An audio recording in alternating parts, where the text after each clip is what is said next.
கர்த்தருக்கு மகிமை உண்டாவதாக. இந்த ஜனவரி 22 முழுவதும் கிருபையாய் நம்மை பாதுகாத்து வந்த தேவனுக்கு நன்றி செலுத்துவோமா? கிருபையும் மகிமையும் நிறைந்த எங்கள் பரிசுத்தமுள்ள நல்ல தகப்பனே, ஸ்தோத்தரிக்கிறோம் துதிக்கிறோம் ராஜா. இந்த இரவு நேரத்திலும் உண்மை நோக்கி பார்க்கக்கூடிய கிருபையை கொடுத்ததற்காக நன்றி தகப்பனே. அப்பா, அந்த நாளிலும் உங்களுக்கு பிரியமில்லாத காரியங்களை செய்து உங்கள் இருதயத்தை துக்கப்படுத்தியதற்காக எங்களை தயவாய் மன்னியும் ஆண்டவரே. உங்களுக்கு பிரியமான பிள்ளையை வாழ உதவி செய்யுங்கப்பா. இந்த நாளிலும் எங்கள் தேவைகள் எல்லாவற்றையும் சந்தித்து நாங்கள் சோர்ந்து போகாதபடி உடைய வார்த்தை கொண்டு எங்களை பலப்படுத்தியதற்காக நன்றி தகப்பனே. ஆண்டவரே, இந்த நாளிலும் நாங்கள் மற்றவங்க வாழ்க்கையை பார்த்து பொறாமப்பட்டதற்காக எங்களை தயவாக மன்னிச்சிடுங்க ஏசப்பா. பொறாமை அப்படின்ற ஒரு எலும்புரிக்கு எங்களுக்குள்ள எப்பொழுதுமே இல்லாதபடி அதற்கு எங்களை விலக்கி காத்தரலும் ஆண்டவரே.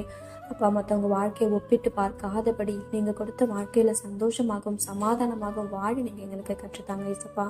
உண்மை போல எல்லாரையும் நேசிக்க கற்றுத்தாரும். இரவு நேரத்தில் சுபிக்கிற ஒவ்வொருவரையும் ஆசீர்வதிங்கப்பா. அவர்கள் குடும்பங்களை நீர் பாதுகாத்து வழிநடத்தும். எங்கள் ஆவி ஆத்துமா சரீரம் முழுவதையும் உடைய கருத்திலே கொடுக்கிறோம். நீர் பொறுப்பெடுத்து நீர் வழிநடத்தும். இயேசு கிறிஸ்துவின் நாமத்தில் சுபிக்கிறோம் எங்கள் ஜீவனுள்ள நல்ல பிதாவே, ஆமென்.